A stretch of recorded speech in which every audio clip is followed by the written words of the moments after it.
At the Sohar Industrial Port in Oman, a leading methanol producer faced severe fouling in the convection section of its reformer furnace.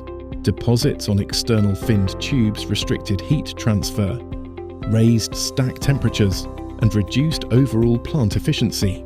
Stack temperatures climbed to 168 degrees Celsius, far above the 135 degrees Celsius target.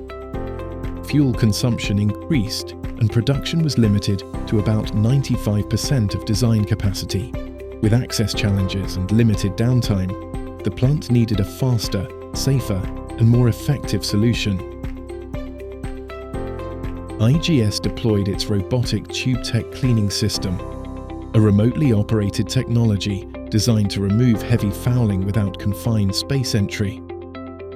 Technicians used 2 existing access points and created 2 more to effectively reach banks 2 and 4, the areas most affected by fouling. Protective tarpaulin curtains and drainage systems were installed to safeguard refractory and collect effluent efficiently.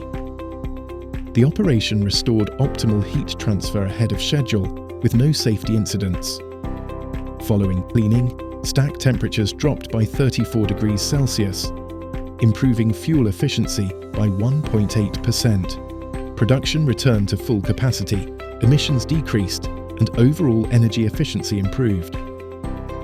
Restored performance, reduced emissions, reliable operation. That's asset vitality.